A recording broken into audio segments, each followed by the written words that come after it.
지금까지 출애굽 사건을 이루기 위해서 하나님은 많은 재앙을 일으키셨어요. 그런데 그 재앙 속에서 바로가 보낼 것 같은데 안 보내고, 보낼 것 같은데 또다시 잡고, 그런 사건이 반복되었었어요.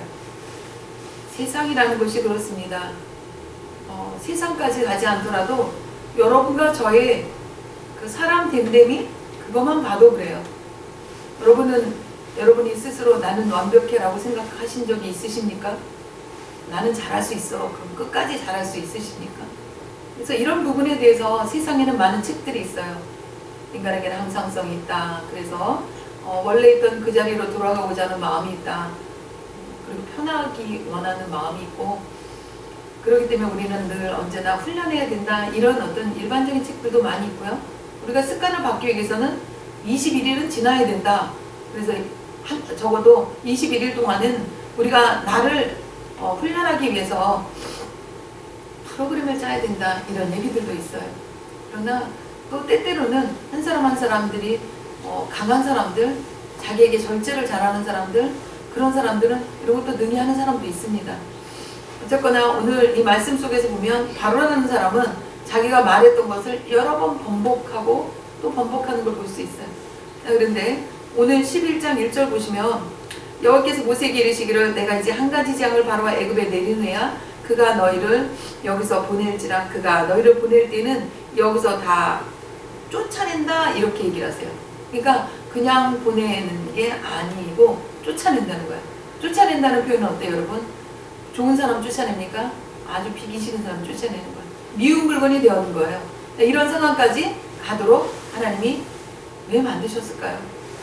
우린 하나님을 전능하신 하나님이라고 이야기하는데 이 출애굽기 사건을 보면 정말 이해할 수 없는 것이 뭐냐면 하나님이 하나님답게 하나님처럼 하나님이니까 이런 단어들이 생각날 정도로 한 번에 딱 이렇게 깨끗하게 깔끔하게 우린 이런 단어 좋아하잖아요. 그렇게 마무리를 못하세요. 처음에 나일강에 그렇게 피로 보냈을 때 그거 보고도 싹 보낼 수 있는데 안 보내더라는 거예요. 그것뿐입니까? 개구리가 나타나, 이가 나타나, 악질이 나타나 이렇게 하나하나 우리의 삶을 조여오는 듯한 그런 상황이 되는데도 보낼 듯 하면서 또 잡고 보낼 듯 하면서 또 잡고 그런 일이 반복되어졌어요. 우리는 이 사건 속에서 하나님이 왜 이렇게밖에 못하지? 이런 생각을 할 게 아니고 내 안에 갖고 있는 아집과 고집이 하나님 앞에서 이런 모습으로 있지는 않는지, 내가 버려야 되는 것들이 하나님 앞에서 이런 모습으로 있지는 않는지. 우리 흔히들 새해 첫날 되면 결심들 많이 하죠. 그래서 우리나라에 흔히 있는 얘기 뭐가 있어요? 작심 7일, 작심 3일. 작심 3일이라는 이야기가 있어요. 왜? 3일 지나면 그 마음에 작정을 했던 게 흐지부지 된다 이런 얘기겠죠. 그만큼 우리 인간의 연약한 것을 뜻하는 거겠고요. 우리를 유혹하는 것이 많다는 것을 이야기하는 거죠. 그러니까 옛날 사람들은 지금 세상 오면 아마 못 산다고 할 거예요. 왜? 신기한 것들이 너무나 많잖아요. 다른 건 다 안 두고 핸드폰이라고 하는 이거 하나만도 신기해요. 옛날에는 70년대만 해도 집안에 전화가 없는 집들이 많았어요. 그래서 전화를 하려면 옆집 가야 되고 이런 경우도 있고 공중전화를 이용해야 되고 그래도 좀 잘 사는 집이라야 전화가 있고 이런 시대가 있었어요. 그런데 그 전화가 발명됐을 때도 사람들이 굉장히 놀라웠어요. 근데 지금은 어때요? 전선이 없습니다. 전선이 없을 뿐이에요. 우리가 그걸 들고 다닙니다. 아무 데서나 팡팡 터집니다. 그것뿐이에요. 내가 할 수 있는 건 내 손 안에 있어야 돼. 이 핸드폰만 열면 내가 알고 싶은 거 검색하면 다 모든 게 다 나와. 이런 상황 가운데 만약에 옛날 사람들이 오면 일단 첫 번째는 내가 사용을 못하니까 이게 뭐고 완전 맞나 봤듯이 그런 표현을 할 거고, 두 번째는 사용한 줄 안다라고 하면 그걸 놓고 아무것도 못하는 그런 상황이 될 수도 있을 거예요. 이렇게 세상이 우리의 시선을 뺏을 것들이 너무나도 많아요. 지금은 그것뿐이에요. 핸드폰 이것뿐 아니라 세상에 다니면서 보면 와 이게 뭐야 이런 것들. CGV 영화관 하나만 가도 그래요. 예전에 어떻게 그렇게 큰 스크린을 볼 수 있었겠어요? 에스컬레이터 이것도 옛날에 있을 수가 없는 일이죠. 모든 게 다 몸으로 해야 됐던 것 같아요. 그런데 그런 것들이 다 지금 우리가 지금 누리고 있는 거라 우리는 지금 그것들을 별로 잘 느낌이 없죠. 모르죠. 이런 시절들이 지나가는 과정 속에서 제가 이렇게 나열한 건 뭐냐면 그만큼 우리의 시선을 뺏을 게 많고 우리의 마음을 뺏을 게 많다는 거예요. 그래서 우리의 시선과 우리의 마음이 뺏기기 때문에 하나님 앞에 집중하는 것이 집중도가 그만큼 흐트러지기 쉽다라는 거예요. 그래서 기도하다 말고도 핸드폰 만지는 경우들 여러분 솔직히 있죠. 아, 내가 뭐 해야 되는데 못했다. 그럼 어떻게? 바로 옆에 있는 거 갖고 해결하는 거예요. 이러다 보니 하나님 앞에 집중해서 기도하는 것들이 옛날만큼 좀 덜해지는 그런 상황들. 그래서 요즘 지금 청소년들을 데리고 수련회를 하는 그 단체에서 첫 번째가 뭐냐면 핸드폰을 다 수거한다 이렇게 얘기해요. 핸드폰을 붙잡고 있으면 아이들이 하나님을 만나는데 걸림이 되기 때문에 여러분은 혹시 여러분의 삶 가운데 하나님을 만나는데 걸림이 되는 게 무엇이 있습니까? 여러분의 친구가 그렇습니까?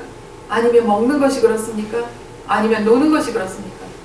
우리는 하나님 앞에 집중하며 나갈 수 있는 것이 무엇인가? 그걸 좀 찾아야 되겠어요. 오늘 하나님께서 한 번에 일을 행하실 수도 있는데 10가지 재앙을 내리면서 이렇게 지금까지 오신 이유가 뭘까요? 여러분이 알고 있는 대로 하나님은 내가 왕이다. 내가 신이다. 이 세상에 다른 신은 없다. 그것을 지금 말씀하고 계세요. 우리가 사실은 지금 과학시대에 무슨 미신을 이렇게 얘기들을 해요. 그래서 부적을 쓰거나 무당을 찾아가거나 이런 걸 아주 굉장히 터부시하면서 나는 우상을 섬기지 않아 라고 많은 사람이 이야기해요. 난 하나님만 섬겨. 그런데요, 그 사람 안에 하나님보다 먼저 되는 것들이 하나씩은 있더라는 거죠. 정말 친구를 좋아하는 사람들, 그런데 친구로 인해서 하나님하고의 관계 속에서 소홀해지는 그런 경험은 여러분 혹시 해보셨나요? 그런 경우도 있고요. 너무 먹는 것이 좋으면 내가 그 먹는 것을 절제 못하고 먹는 것 쫓아다니는 사람이 있어요. 그것뿐입니까? 입는 것 좋아하는 사람은 입는 것 찾아다녀요. 아, 이게 이쁘니까 요거 사고 요거 사고 요거 사고. 쇼핑 좋아하는 사람 쇼핑 쫓아다니고. 하나님보다 먼저 된 것이 무엇입니까? 올 한 해 우리 1월 1일 첫날 시작하시면서 여러분은 여러분 마음 안에 뭔 가라지가 있는지 한번 찾아보세요. 그 가라지가 왜 뽑아내야 되는지 아십니까? 그 가라지가 있음으로 인해서 우리의 땅이 묵은 땅이 되어버려요. 우리의 땅이 딱딱해집니다. 여러분 딱딱한 땅에다가 물 부어보셨습니까? 딱딱한 땅에는요 물을 부으면 물이 안 들어가요. 물이 흡수를 빨리 못해요. 그래서 기경하라 이거 뭐야? 땅을 뒤집어 엎어라 이런 얘기예요. 낫으로 곡괭이로 그거를 땅을 쳐서 땅을 한 바닥 뒤집어 엎으라는 거예요. 여러분 우리가요 금식을 장기 금식을 하잖아요. 그러면 밥을 먹으면 바로 밥을 소화를 못해요 몸이. 왜? 그만큼 이 소화하는 능력이 떨어졌기 때문에. 피부도 마찬가지예요. 피부도 너무 건조해지면 이 매트한 것들이 흡수를 못해요. 일단 뭘 발라요 우리 여러분 다? 스킨을 먼저 바르죠? 피부 구멍을 열어주기 위해서. 마찬가지예요. 우리의 마음도 마찬가지예요. 우리가 너무 세상에 찌들어져 있다면 우리 세상에 찌들어져 있는 그것들을 예수 그리스도의 보혈로 닦아야 돼요. 예수 그리스도의 보혈로 닦는 것이 무엇이냐? 회개예요. 회개가 되어지지 않고는 아무것도 할 수가 없습니다. 지난주 토요일날 만나서 같이 이야기했던 그분이 정말 자기 시어머니를 치매 걸린 시어머니를 모시는데 맏아들이었는데 예수 믿는다는 이유 때문에 안 맞는다고 이 시어머니가 둘째 아들하고 살았어요. 그래서 둘째 아들하고 계속 살다가 나중에 치매가 오셨어요. 그러니까 치매가 온 시어머니를 모셔야 되는 상황인 거예요. 그러니까 이분이 형제들을 6형제인데 모아놓고 그랬대요. 할 말이 있다. 그런데 내가 어머니 모시는데 내가 어머니한테 때로는 내가 소리도 지를 거고 때로는 어머니한테 화도 낼 수 있다. 그런데 내가 무엇을 하든지 난 최선을 다할 건데 내가 뭘 하든지 간에 당신네들이 신경 안 쓰면 그러면 내가 어머니를 모시겠다. 그런데 뭐 잘했니 못했니 이런 얘기가 나오면 나 아예 안 모시겠다. 처음에 그렇게 얘기를 했대요. 상당히 지혜로우셨던 것 같아요. 그랬더니 형제들이 어머니가 엉뚱한 짓을 해야 되니까 어머니를 이제 모시게 그렇게 됐어요. 집으로 오셨어요. 오셨는데 이 어머니가 정말 노인네들이 똥 싸고 벽에다 똥 칠한다 이 얘기 자기 경험했대요. 기저귀를 채워놓으면 가만히나 있으면 좋은데 그걸 왜 다 쑤셔거려가지고 벽에다가 막 묻히고 이래서 온 집안이 냄새가 나는데 정말 어떻게 할 수가 없더래요. 그래서 이분이 기도를 했대. 하나님, 나 정말 감당하지 못하니까 둘어 눕게 해달라고. 누우면 그래도 내가 하겠다고. 그런데 정말 그 다음날 신기하게 다친 것도 아닌데 그 어머니가 누워갖고 일어나지 못했더래요. 그래서 그 어머니를 기저귀를 갈아주기 시작하는데, 그런데 참 신기한 건 그렇게 치매가 왔던 그 어머니가 그렇게 둘어 눕기 시작하면서 제정신으로 돌아오더래요. 그러니까 기저귀를 갈아야 되는데 며느리한테 창피한 거지. 다리를 못 벌리더래요. 그러니까 다리를 벌리려니 너무 힘이 들어서 나중에 그랬대요. 어머니 누구누구 이름을 대면서, 자기 신랑 이름을 대면서 아기 때 다 기저귀 갈아줬죠? 그때 갈아줬지. 왜 갈아줬어요? 사랑하니까 갈아준 거잖아요. 나도 어머니 사랑해서 치워주는 건데 어머니가 나한테 협조를 해야지. 이렇게 하지 않으면 내가 이거 힘들어서 갈아줄 수가 없어요. 그랬더니 그때부터 시어머니가 다리를 좀 벌리더래요. 그래서 그렇게 기저귀를 갈면서 어머니를 모시기 시작했어요. 근데 정말 이분 얘기가 그래요. 아, 좀 똥도 애지간히 싸지. 하루에 몇 번씩 싸면 진짜 냄새가 나서 감당이 힘들대. 그래서 기도를 그렇게 했다. 하나님, 내가 정말 이 냄새가 나서 먹지도 못하고 이 온몸이 자꾸 이렇게 말라가니 냄새 좀 못 맡게 해달라고 그렇게 기도했대. 그랬더니 정말 신기하게 냄새가 안 나요. 근데 그런 시간을 보내면서 어느 순간인가 내가 우리 어머니를 구원해야 되는데 어떻게 해야 되나? 이게 고민이 되더래요. 얼마 안 남은 것 같더라는 거예요. 그래서 그 어머니를 붙잡고 어떻게 해야 될까 고민을 하다 그랬대요. 어머니, 사람은 누구나 한 번 낳다가 한 번은 다 죽게 돼 있어. 어머니도 가고 나도 가. 그런데 우리가 좋은 데 가야 되잖아. 천국 가야 되잖아. 그럼 천국 가려면 어떻게 해야 돼? 기도해야 되겠지? 회개해야 된단 말이에요. 이렇게 얘기를 하면서 어머니한테 회개 기도를 날 따라가면서 시켰대요. 본인이 그랬대요. 하나님, 내가 교회 가는 사람 핍박했던 거 용서해 주세요. 따라하더래요. 그리고 하나님, 내가 이렇게 살 때 옛날에 있었던 것들이 하나님 앞에 자꾸 기도하면서 물었대요. 그때 이분이 힘들었던 것들이 생각나더래요. 그때 내가 38에 이분이 혼자 되셨대요. 혼자 돼서 아이들 키우면서 힘들어서 내가 이렇게 짜증내고 그랬던 거 용서해달라고 그런 기도를 하는데 자기 마음이 울컥하면서 눈물이 나더래요. 그러니까 울면서 기도하니까 이 시어머니도 누워서 울면서 그 기도를 따라하더라고요. 그 기도를 따라하는 그 과정에서 같이 서로 울면서 그렇게 기도를 하는데 나중에는 다 됐다라는 마음이 들 정도로 그렇게 회개 기도를 시켰대요. 그러고 났더니 이 어머니 얼굴이 밝아지는 거 자기가 느꼈다 하더라고요. 그리고 나서 며칠 안 돼서인데 그 다음부터는 어머니가 자기한테 이렇게 이야기하는 것도 그렇게 살갑게 하고 그렇게 그랬대요. 근데 어느 날 아침에 이제 죽을 쓰고 잠깐 나갔다 와야 되는데 어머니가 말을 시키더래요. 그래서 얘기를 하는데 말을 못하고 그러고 있어서 어머니, 나 죽 써놓고 빨리 이거 하고 나갔다 와야 돼. 빨리 얘기하라고 그랬대요. 그랬더니 이 어머니가 그러더래. 고생했다. 고맙다. 그러더래요. 그래서 그 얘기를 듣고 자기도 마음이 울컥하고 어쨌든 그렇게 하고서는 어머니 알았다고, 내가 얼른 죽 쏘오겠다고, 그리고 죽을 쓰러 나갔대요. 근데 이제 그 과정에서 아들이 나가면서 할머니 다녀오겠습니다 이렇게 인사를 하는데 할머니가 대답이 없더래요. 그러니까 엄마, 할머니가 아무 얘기가 없어. 그랬더니 들어갔다 오더니 엄마 이상해. 그래서 가보니까 운명하셨더라는 거예요. 그래서 이분 얘기가 희한하게 하나님이 그렇게 기도하고 나서 데려가시더라 그 얘기를 하더라고요. 그래서 제가 이제 신방 다니면서 회개 못해서 병실에 누워있었던 사람들 몇 사람 얘기하면서 하나님이 성령을 회방하지 않은 사람은 구원하셔야 되겠는데 성령을 회방한 사람은 지옥 간다. 그런데 사하심이 없다고 성경에 얘기했기 때문에.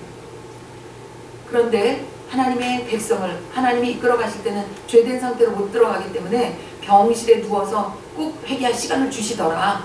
그 얘기를 했어요. 그랬더니 그러냐고 몰랐다고 그 얘기를 하시더라고요. 자, 오늘 잠깐 이 이야기를 한 이유는 하나님은 그 10가지 재앙을 일으신 이유가 뭐라고요? 애굽 사람들을 심판하시기도 위한 거지만 이스라엘 사람들에게 지금 말씀하시는 거예요. 너가 개구리 섬겼지? 파리 섬겼지? 이거 회개하라는 거예요. 세상에 돌아가는 천재지변 이런 것들을 보면서 너희가 두려워했지? 이 모든 것을 내가 만들었는데 너희는 나를 생각하지 않고 그것들을 봤지? 그것을 이야기하고 계십니다. 오늘 마지막 재앙 이 얘기를 통하면서 하나님이 보낼 거다, 근데 쫓아낼 거다, 이 얘기는 왜 그러냐면 그 10가지 재앙을 겪으면서 바로와 그의 신하들이 이제 애물단지가 돼버린 거예요. 애굽 사람들의 눈에. 왜? 예전에는 처음에 보낼 때는 어땠어요? 아니 이것들이 다 가면 우리 허들의 일을 누가 해주지? 이 인력을 어디서 구하지? 이게 걱정이었어요. 그러니까 어떻게 해요? 너네 자녀들은 내비두고 너희 남정네만 갔다 와? 그 다음에 안 됩니다. 그래? 그러면 너네 가축은 나비들고 너희 아이들만 데리고 나갔다 와? 그러면서 이렇게 볼모를 잡듯이 그렇게 얘기를 했잖아요. 근데 지금은 어떻게 해요? 다 쫓아낸다라고 얘기를 해요. 우리가 이런 상황이 되기까지는 어떻게 해야 될까요? 우리가 하나님 앞에 믿음을 가지고 나아가는 그런 발걸음이 있어야 되겠죠. 내가 아까 잠깐 얘기했던 그 시어머니를 섬겼던 그 며느리의 입장을 우리가 잠깐 생각해 보면 왜 고통이 없겠어요? 여러분은 우리는 모두가 힘든 일 못한다고 하잖아요. 나 이거 못해, 나 안 해, 이런 얘기들 하잖아요. 그분은 그 생각이 없었겠냐고. 그분 안에도 그 생각이 있었습니다. 그러나 그분이 그것들을 견딜 수 있었던 건 뭐예요? 내가 본인이 그렇게 얘기를 하더라고요. 내가 하나님을 믿기 때문에 내가 그 어머니를 전도해야 된다는 사명을 가지고 있다는 거예요. 우리는 때로는 손해보는 것 같은 그런 상황이 될 때가 믿는 자들에게 따라와요. 그런데도 불구하고 우리가 그것들을 계산하지 않고 따라가는 그런 시간들이 있어요. 왜 그럴까요? 우리는 이 땅의 삶이 다가 아니기 때문에. 오늘 출애굽기 12장은 이스라엘에 묶였던 그 시간들을 청산하신 하나님의 시간이에요.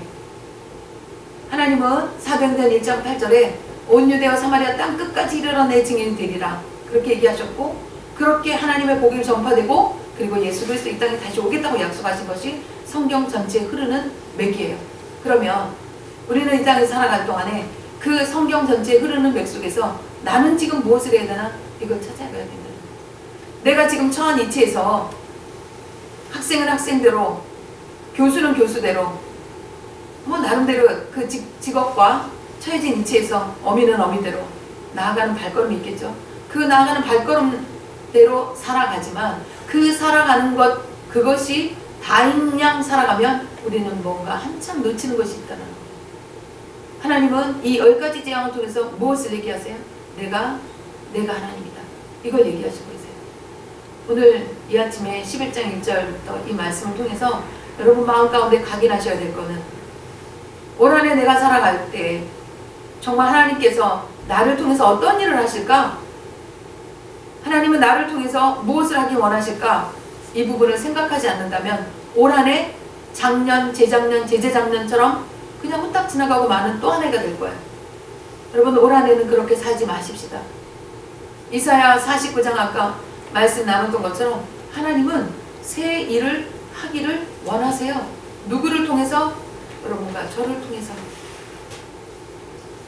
이사야 43장 19절에 새 일을 행하겠다 이렇게 얘기하세요. 그런데 18절에 뭐라고 얘기하세요? 이전 일 기억하지 마라, 옛전 일 생각하지 마라 이렇게 얘기해요. 여러분과 저에게는 실패의 흔적이 있습니다. 그리고 거절당한 것들에 대한 흔적이 있습니다. 그 여러 가지 경험에 쌓여진 내 나름대로 확고하게 만들어진 완고한 성격까지 나를 가끔 넘어지게 해요. 그렇기 때문에 하나님은 예전 일 생각하지 말라고 얘기하세요. 기억도 하지 말라고 얘기하세요. 그리고 하나님 뭐라 그러세요? 보라, 내가 새 일을 행하리니 이제 나타낼 것이라. 너희가 그것을 알지 못하겠느냐? 물어보세요. 정령이 내게 내가 광야의 길과 사막의 강을 내리니, 여러분이 생각하는 눈에 보이는 그 강야, 그것만 얘기하는 게 아니에요. 여러분 삶 가운데 제일 곤욕스러운 게 어떤 거세요?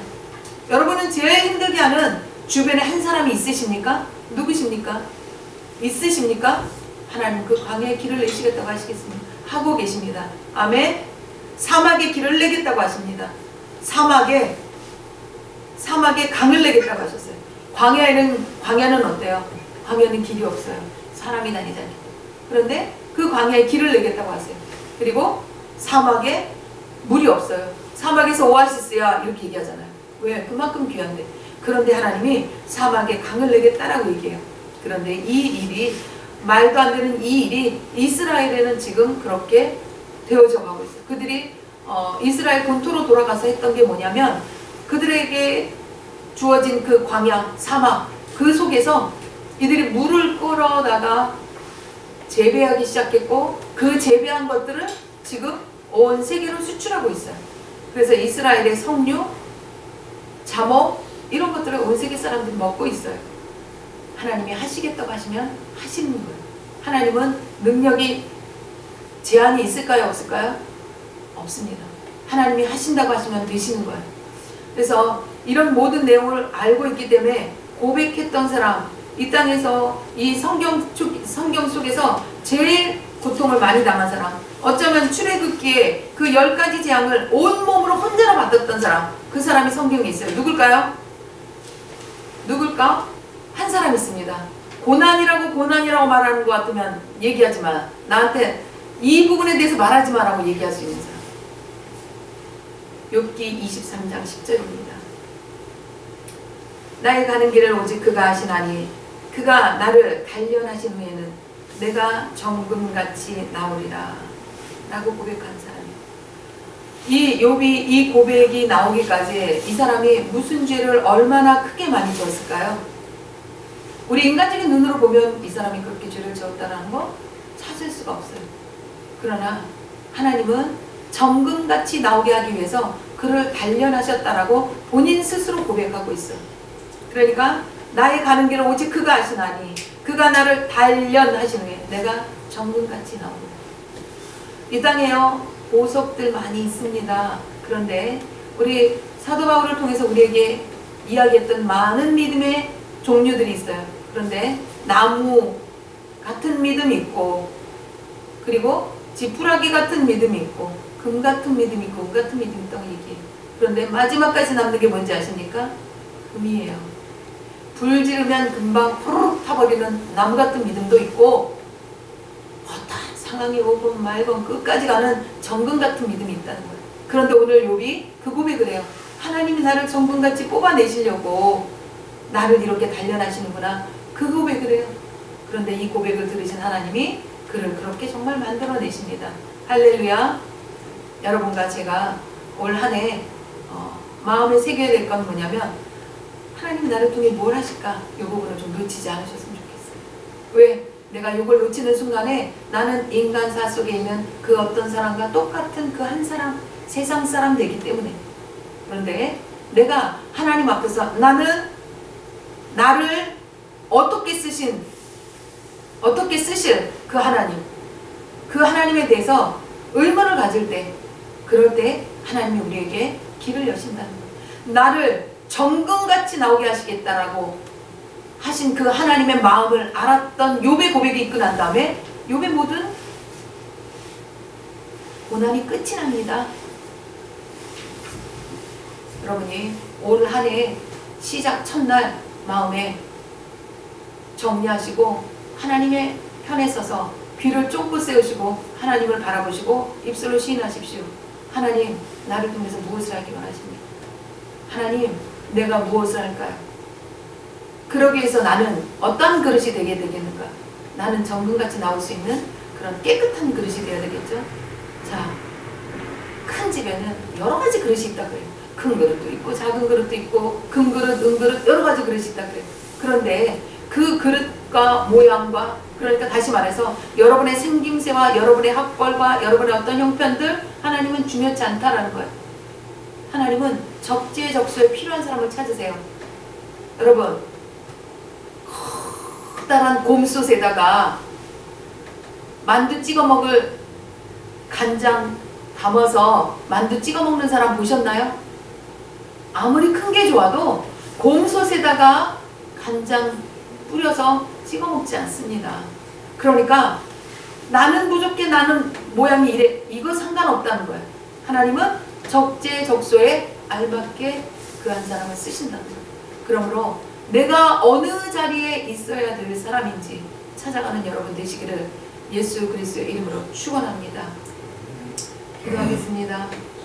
좋으신 아버지 하나님, 이 아침에 출애굽기 11장 말씀을 가지고 하나님이 우리를 통해서 일하기 원하신다는 것을 같이 나눴습니다. 정말 광야의 길을 내길 원하시고 사막에 강을 내기 원하신다는 것을 우리 같이 나눴습니다. 그렇기 때문에 하나님, 우리 모두가 하나님 그분이 나를 어떻게 쓰실까 고민하자고 같이 나눴습니다. 화성세월 보내지 않게 하시고 내가 어떤 모습으로 쓰임받든 하나님 앞에 쓰임받기 원하는 마음이 만들어질 때 그 마음 위에 하나님의 부으심이 있고 기름 부음이 있을 때 그 기름 부으심을 통해 에스겔 골짜기에 마른 뼈 같은 나라도 하나님이 큰 근들을 세우신다는 그 믿음을 가지고 나아갈 수 있는 우리 성도들 다 되도록 주님 축복하여 주옵소서. 예수 그리스도 들어 감사하며 간절히 기도하옵나이다.